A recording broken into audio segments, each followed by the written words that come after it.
Hello दोस्तों, मैं are के प्रजापति।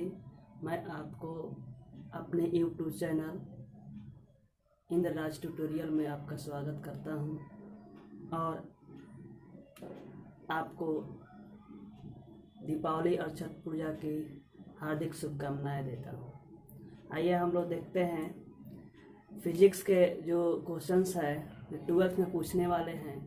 और 12th में बिहार बोर्ड के लिए बेसिकली देखा जाए तो बिहार बोर्ड में ये क्वेश्चन जो आते हैं हमेशा पूछे जाते हैं और हम लोग जो वही क्वेश्चंस देखेंगे जो हमेशा एग्जाम में पूछे जाते हैं। तो एक फिजिक्स का एक क्वेश्चन है जो आपको है लेंस निर्मात्री सूत्र, यानी lens maker formula. Lens maker formula जो हमेशा ये पूछा गया है एग्जाम में, कई बार 2011 में पूछा गया है और बहुत सारे सन ईस्वी में पूछा गया है। तो देखा जाए तो ये क्वेश्चन एग्जाम और व्यू से बहुत ही इम्पोर्टेंट है। देखिए यह बोर्ड मॉडल क्वेश्चन है जो 2021 के लिए 80% इसकी चांसेस है कि ये पूछा जाएगा क्वेश्चंस। इसलिए जो इस क्वेश्चन को ध्यान से देखिएगा।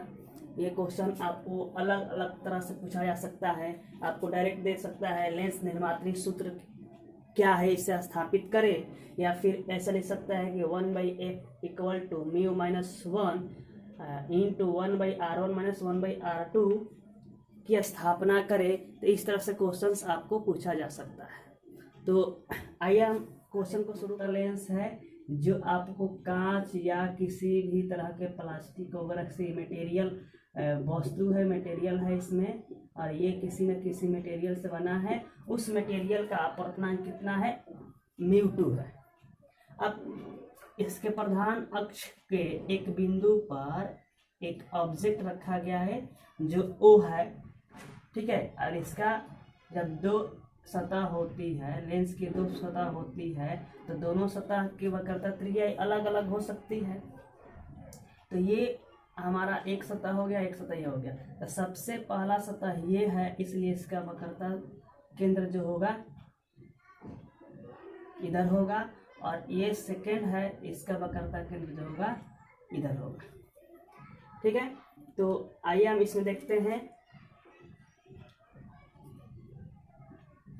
ये हमारा R2 हो जाएगा, ये हमारा क्वेश्चन है जो 2021 में पूछने वाला है। एकदम इसे शॉर्ट ट्रिक से देखेंगे, शॉर्ट मेथड से देखेंगे।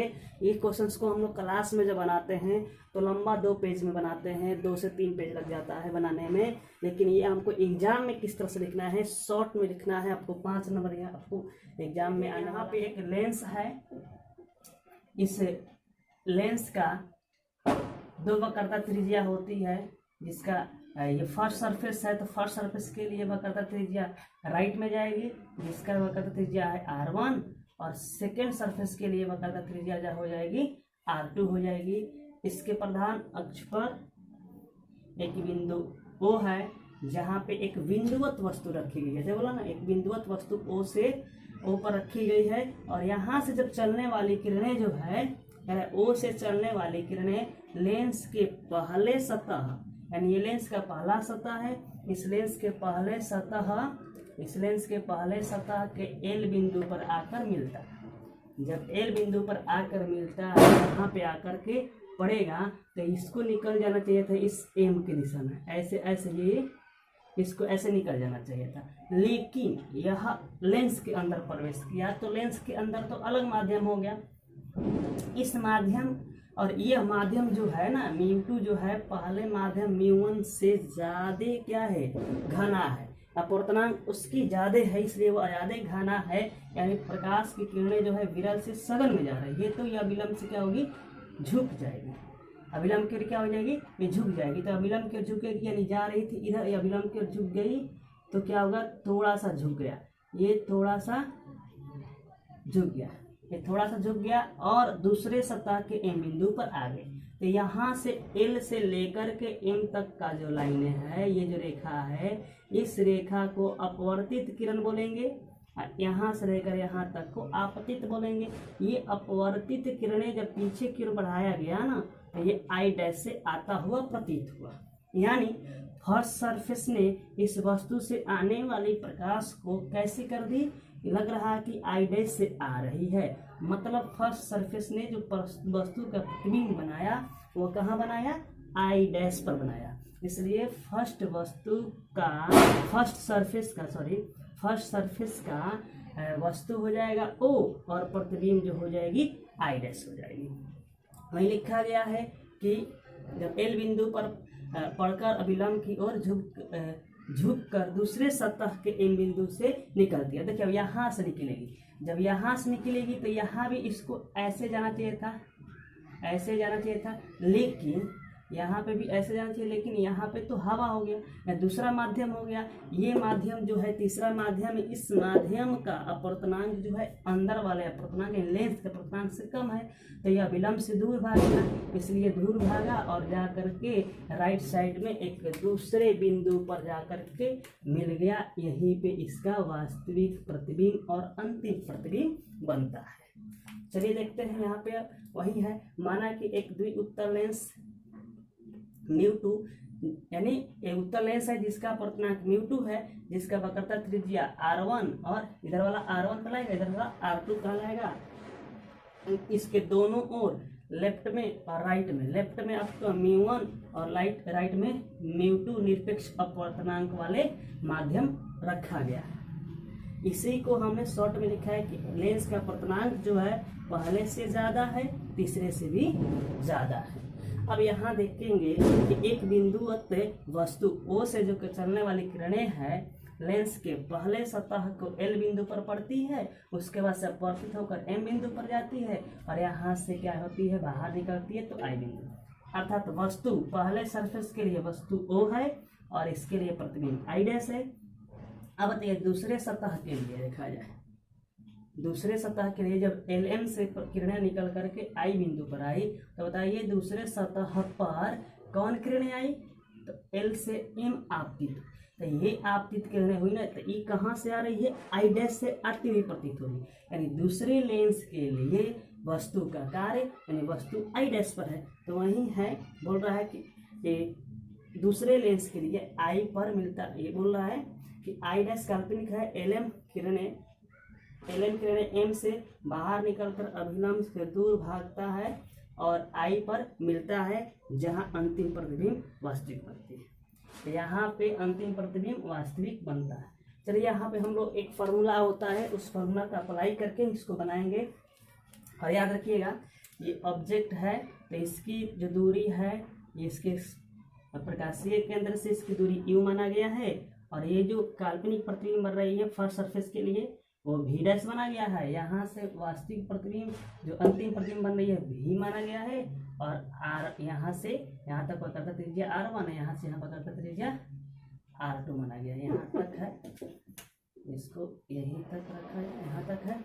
अब देखिए प्रथम सतह के लिए यानी फर्स्ट सरफेस से अपवर्तन जो होता है, तो एक फार्मूला होता है गोलीय सतह से अपवर्तन का सूत्र। देखिए ये वाला गोलीय सतह से अपवर्तन का सूत्र है, इसी सूत्र से आपका क्वेश्चन बनेगा। ये सूत्र एकदम याद कर लीजिए। अगर ये क्वेश्चन कैसे मतलब ये फार्मूला किस तरह से आया है, इसका वीडियो आप देखना चाहते हैं या इसको भी क्वेश्चन को करना चाहते हैं, ये भी क्वेश्चन कई बार पूछ देते हैं कि आपको गोलीय सतह से अपवर्तन का सूत्र की स्थापना करें, कई बार पूछा गया है। तो अगर आप इस क्वेश्चन को ज़्यादा लाइक करते हैं और सब्सक्राइब करते हैं और आप बताइए कि इस क्वेश्चन को यानी गोलीय सतह से अपवर्तन के सूत्र की स्थापना की जाए, इसका वीडियो लेकर आए या ना आए आप बताइए, तो ये वीडियो भी हम लेकर आएंगे। जितना ही ज़्यादा कमेंट कीजिएगा उतना ही हम ज़्यादा इसको मतलब फोकस करेंगे और इस वीडियो को लेकर के आएंगे। तो चलिए ये होता है μ2/v माइनस μ1/u और μ2 माइनस μ1/r, यानी यह एक सतह के लिए बता रहा है, कोई गोलीय सतह से लिया है। जो हमने प्रथम सतह के लिए देखा है, देखिए अब एग्जाम में इसको लिखने की ज़रूरत नहीं है, यह हमने आपको बता दिया कि इस फॉर्मूला का इस्तेमाल किया जा रहा है।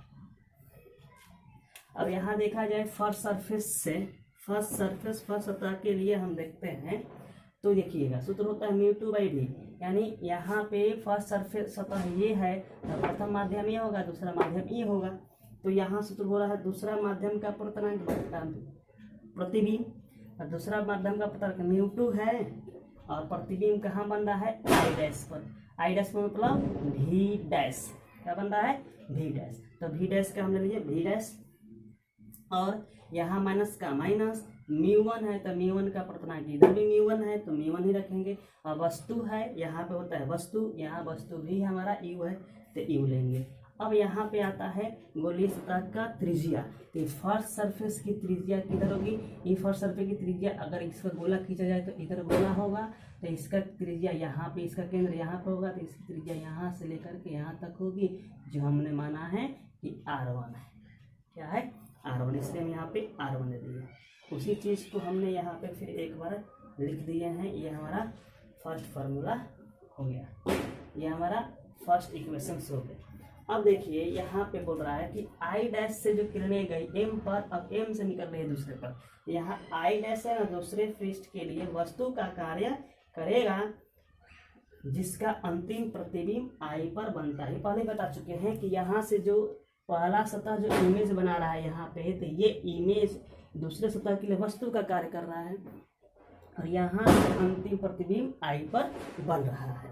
तो देखिए दूसरे सतह के लिए भी देखेंगे, तो दूसरे सतह के लिए भी हमारा वैसे ही होगा। ये होता है सेकंड माध्यम, मतलब जिसमें किरणें निकल रही है वह अवत्ता प्रतिबिंब। तो यहाँ पर देखा है तो ये हमारा प्रथम, दूसरे सतह के देखा है तो ये फर्स्ट मीडियम हो जाएगा, सेकंड मीडियम हो जाएगा। तो यहाँ पे होता है सेकंड मीडियम बट्टा प्रतिबिंब। तो सेकंड मीडियम का अपवर्तनांक कितना है, μ3। तो यहाँ हो जाएगा μ3 बट्टा फाइनल इमेज कहाँ बन रहा है, भी पर, तो हमने भी रख लिया। माइनस होता है μ1/μ, यानी जिससे निकल रहा है, यानी यहाँ से दूसरे सतह के लिए यहाँ से निकल रहा है, तो इसका अपवर्तनांक क्या है, इस पूरा सिस्टम का अपवर्तनांक μ2 है। यह μ1 का काम करेगा, यहाँ पे μ2 यानी μ1 की जगह पर प्रथम माध्यम का काम करेगा, और यहाँ पे प्रथम माध्यम का काम कर रहा है ये। और इसके लिए दूसरे सतह के लिए वस्तु कौन है, आई डैश पर है, मतलब भी डैश। क्या लिखेंगे, भी डैश। और इधर हो जाएगा μ3 माइनस μ1 बट्टा r2। सेम टू इस तरह से, यानी यहाँ पे जो था दूसरा प्लस माइनस था, दूसरा माइनस पहला, तो यहाँ हो जाएगा तीसरा माइनस दूसरा, यानी इधर वाला को इधर वाला, ठीक है, बट्टा r2। इसके लिए इस सतह के लिए त्रिज्या जो बन रही है इस साइड बन रही है, तो r2। अब क्या करना है, ये फर्स्ट इक्वेशन हो गया, सेकेंड इक्वेशन, दोनों इक्वेशन को क्या करना है, जोड़ देना है। जो दोनों इक्वेशन से जोड़ेंगे तो क्या होगा, देखिए इस रेड वाले को हमने यहाँ रख दिया, अब प्लस इधर वाले को हम यहाँ पे, फिर ये फर्स्ट इक्वेशन का राइट वाला यहाँ पे, और सेकेंड इक्वेशन का राइट वाला यहाँ पे, यानी राइट को राइट में जोड़ा, लेफ्ट को लेफ्ट में जोड़ा। तो यहाँ μ2/v dash minus μ2/v dash, आपस में ये क्या हो गया, कट गया, ये दोनों आपस में कट गया। अब हम देखेंगे तो हमने इसको पहले लिख दिया μ3/v और माइनस μ1/ यहाँ पे u होगा, इक्वल। अब यहाँ से हम सेम टू सेम इसको हमने लिख दिया।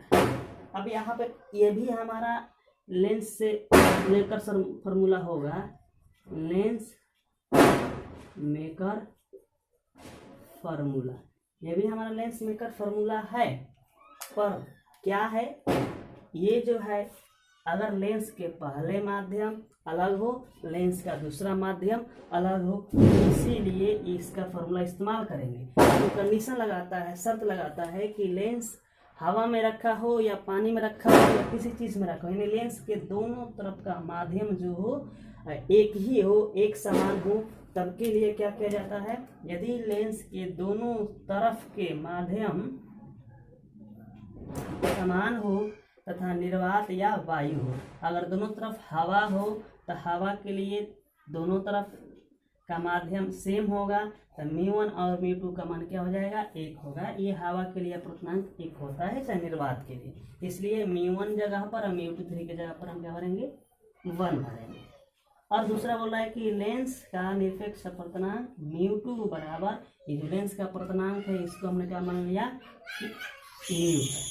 क्या है, निरपेक्ष अपवर्तनांक मान लिए कि इसका म्यू है। अब इसको तब हम क्या कर सकते हैं, यानी μ1 और μ2 की जगह पर 1 भरेंगे, μ1 और μ3 की जगह पर 1 भरेंगे, उसके बाद से μ2 की जगह पर म्यू भर कर देखते हैं, चेक करते हैं। तो यहाँ पे μ3 के जगह पर 1/v, μ2 के 1 जगह पर 1/u, यहाँ म्यू2 की जगह पर म्यू और माइनस म्यू1 की जगह पर 1/r1 प्लस यहाँ पे म्यू3 को क्या मानना है 1 और म्यू1 को भी क्या मानना है, म्यू2 को क्या मानना है म्यू। कर लिए। उसके पास देखिए ये आप कभी पढ़े होंगे लेंस सूत्र। लेंस सूत्र होता है 1/v minus 1/e equal to 1/f। ये होता है लेंस सूत्र। ये लेंस सूत्र है और हम लोग ये बना रहे हैं लेंस मेकर फॉर्मूला। तो ये लेंस सूत्र से होता है इसका मान 1/f, तो 1/f रख देंगे। उसके बाद से इसमें देखा जाएगा तो म्यू माइनस 1/r1 और इसमें से हम अगर माइनस कॉमन निकालते हैं तो ये माइनस कॉमन निकालेंगे तो इसमें से ये इधर आ जाएगा और ये उधर चल जाएगा। तो अगर इसमें माइनस के कॉमन निकाल दिए तो म्यू इधर हो गया प्लस में और एक हो गया माइनस में। फिर माइनस इसको भेजेंगे तो ये हो जाएगा प्लस में, ये हो जाएगा माइनस में और ये हो जाएगा प्लस में। यहाँ से माइनस हमने कॉमन निकाला ताकि ये दोनों सेम हो जाए। अब 1/f, यहाँ भी 1/f। अब इस दोनों में से म्यू माइनस 1 है, इसको कॉमन निकालेंगे तो इसमें से म्यू माइनस 1 कॉमन निकल गया तो हो गया 1/r1 और माइनस 1/r2। तो ये आपका रह गया, हो गया आपका क्या lens maker formula. This is lens maker formula. तो वीडियो कैसा लगा कमेंट बॉक्स में ज़रूर बताइएगा और आप ये भी बताइएगा कि गोलीय सतह से अपवर्तन के सूत्र का क्वेश्चन लेकर आया जाए कि नहीं आया जाए। अगर इसे आप कमेंट और शेयर करते हैं और इस पर अगर 100 लाइक मिलता है तो अगला वीडियो आपका इसका लेकर के हम आएंगे, यानी गोलीय सतह से अपवर्तन का लेकर के आएंगे। और शॉर्ट वीडियो होगा एकदम छोटा। इसी वीडियो को हमने छोटा बनाया है और इस चैनल को आप सब्सक्राइब कर लीजिएगा। जो नए स्टूडेंट है इसे सब्सक्राइब कर लें और दोस्तों के पास शेयर करें, क्योंकि लॉकडाउन के वजह से हम लोग का पढ़ाई नहीं हो पाया है और एग्ज़ाम भी है, पूरा सिलेबस से एग्ज़ाम होगा और एग्ज़ाम का शेड्यूल भी आ गया हो। इसलिए आप लोग बढ़िया से तैयारी कीजिए और इस क्वेश्चन को 2 बार से 3 बार इसको रट लीजिए। नहीं समझ में आ रहा है तब भी कमेंट बॉक्स में लिख कर दीजिएगा कि नहीं समझ में आ रहा है सर, तो एक अलग तरीका से समझाने की कोशिश की जाएगी। Okay, thank you.